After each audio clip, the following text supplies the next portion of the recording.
21শে ফেব্রুয়ারি বাঙালির শোক ও গৌরবের এক অবিনশ্বর ইতিহাস, যে ইতিহাস দেশের গণ্ডি পেরিয়ে পুরো বিশ্বে সমাদৃত।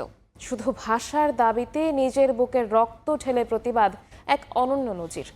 ভাষাবিদরা বলছেন, দেশকে ভালোবেসে বাংলা ভাষা ও দেশীয় সংস্কৃতির চর্চা বাড়াতে হবে, পাশাপাশি বন্ধ করতে হবে বিদেশে পাড়ি জমানোর প্রবণতা। আরও জানাচ্ছেন সহকর্মী কামরুল হাসান।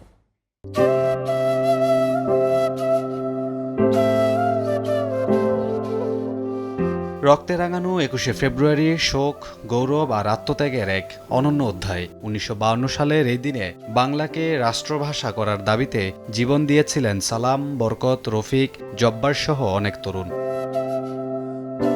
এর ইতিহাস পর্যালোচনায় দেখা যায় 1948 সালে তৎকালীন পাকিস্তান সরকার উর্দুকে একমাত্র রাষ্ট্রভাষা ঘোষণা করলে দ্রোহের ক্ষোভ ছড়িয়ে পড়ে বাঙালির মনে।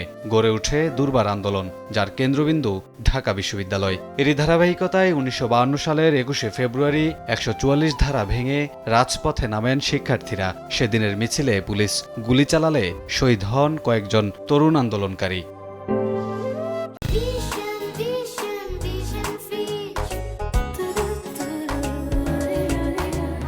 ভাষা আন্দোলনের গবেষক ও ভাষাবিদরা বলছেন, 21 কেবল ভাষার দাবি নয়, এটি ছিল আত্মপরিচয় ও সাংস্কৃতিক অধিকারের সংগ্রাম। তাই ভাষাকে প্রজন্ম থেকে প্রজন্মে টিকিয়ে রাখতে প্রয়োজন সমন্বিত উদ্যোগ। পাশাপাশি বন্ধ করতে হবে দেশ ছেড়ে বিদেশে পাড়ি দেওয়ার প্রবণতা। বাংলা ভাষার প্রতি তেমন আগ্রহ অনেকের নেই। আমাদের উচ্চ শ্রেণীর শিক্ষিত বাঙালির, একটা রাষ্ট্রের ধনী লোকেরা, গুরুত্বপূর্ণ লোকেরা, উচ্চশিক্ষিত লোকেরা, শিক্ষিত লোকেরা নিজের দেশ ত্যাগ করে অন্য দেশে চলে যাওয়ার চেষ্টা করেন এবং বলেন যে এই দেশে রাষ্ট্র গড়ে উঠবে না, বাঙালি উন্নতি করার মানসিকতার মানুষ নয়।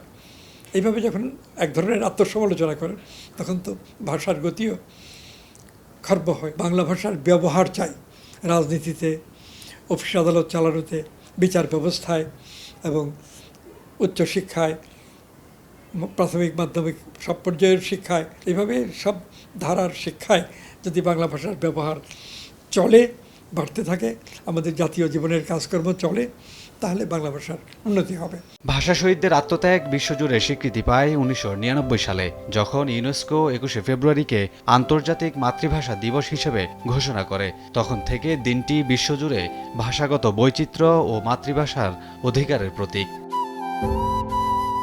স্মৃতির মিনারে একদিনের শ্রদ্ধা নয়, বরং বাঙালির গৌরব আর অহংকারের প্রতীক। বাংলা ভাষাকে মনে প্রাণে ধারণ করে এগিয়ে যেতে পারলেই শোধ হবে শহীদদের রক্তের ঋণ। কামরুল হাসান, সময় সংবাদ, ঢাকা।